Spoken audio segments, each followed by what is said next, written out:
छह दोस्त रोहन, साक्षी, कबीर, माही, देव और जूही एक ट्रैकिंग ट्रिप पर निकलते हैं महाराष्ट्र के एक अनजाने जंगल कालवन घाटी में। लोकल लोग पहले ही उन्हें चेतावनी देते हैं कि उस रास्ते पर मत जाना, वो गलत मोड़ है। रोहन और उसके दोस्तों ने एक पल रुककर एक दूसरे की तरफ देखा।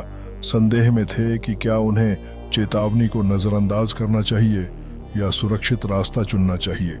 माही ने नक्शा देखते हुए कहा, हमेशा सुरक्षित मार्ग चुनने से कुछ नया देखने को नहीं मिलता, हमें इस रोमांच का सामना करना चाहिए। दोस्तों ने गहरी सांस ली और साहस के साथ उस अंधेरे रास्ते पर कदम रखा, एक नई यात्रा की शुरुआत करते हुए। कबीर ने कैमरे की तरफ देखते हुए कहा, आगे बढ़ो, यह सफर अभी शुरू हुआ है। उनके चेहरे पर रोमांच और थोड़ी चिंता थी। जैसे ही वे एक संकीर्ण पथ पर चल रहे थे, उनके हंसने की आवाज सुनाई दी, लेकिन तभी अचानक आसमान में काले बादल घेरने लगे। उनके चेहरे पर चिंता के भाव आ गए।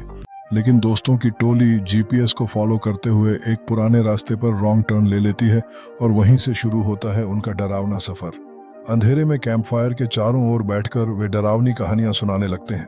अचानक उन पर एक पुरानी और खौफनाक कब्रिस्तान का सामना होता है, जहां उन्हें एक रहस्यमय झोपड़ी दिखाई देती है। जब वे जंगल से अजीब आवाज सुनते हैं तो उनका डर और बढ़ जाता है। अंदर झोपड़ी में एक पुरानी किताब खुली हुई मिलती है, जिसमें अनजानी कहानियां लिखी हैं जो उन्हें सच्चाई का सामना करने पर मजबूर कर देती हैं। जैसे जैसे रात बढ़ती है, वे झोपड़ी में सिमट जाते हैं और बाहर के अंधेरे को देखते हैं। अचानक एक रहस्यमय छाया खिड़की के पास प्रकट होती है, जिससे उनकी धड़कनें तेज हो जाती हैं। डर के मारे वे झोपड़ी से बाहर भागते हैं, जंगल की गहराइयों में एक दूसरे के नाम जोर से पुकारते हैं। अचानक उन्हें एक प्राचीन पत्थर का चक्कर दिखाई देता है, जहां अजीब संकेत चमकते हैं जो उनके डर को और बढ़ा देते हैं। वे पत्थरों के चारों ओर खड़े होकर अजीब संकेतों को समझने की कोशिश करते हैं, लेकिन अचानक आसमान में बादल घेर लेते हैं, जैसे उनका डर खुद रात के आकाश में भी फैल गया हो। एक रात की बारिश में दो दोस्तों का एक अचानक डरावना अनुभव होता है, जब एक अज्ञात शक्ति उन्हें पेड़ों में खींचने लगती है। जंगल के भीतर वह पुराना लैब उनके सामने आता है, जहां राज छिपे हुए हैं और हर झाड़ी से अजीब आवाजें निकल रही हैं।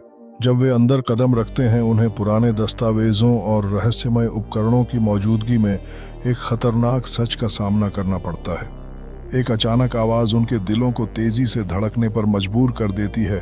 जब वह छाया दरवाजे पर प्रकट होती है और उन्हें समझ में आता है कि वे अकेले नहीं हैं।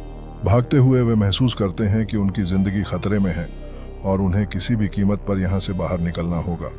जंगल में बाहर आते ही वे एक बार फिर दरवाजे से पीछे हटते हैं, जहां अंधेरा और खतरनाक वातावरण उन्हें अपने जाल में कसता हुआ प्रतीत होता है। वे जल्दी से भागते हैं। हर कदम पर उन्हें महसूस होता है कि खतरा और करीब आ रहा है और वे एक दूसरे को ढांढस बंधाते हैं। वहां एक छोटी सी खुली जगह पर ठहरकर वे अपनी जान बचाने के लिए एक दूसरे से चर्चा करते हैं, लेकिन खतरा अब भी उनके आसपास है।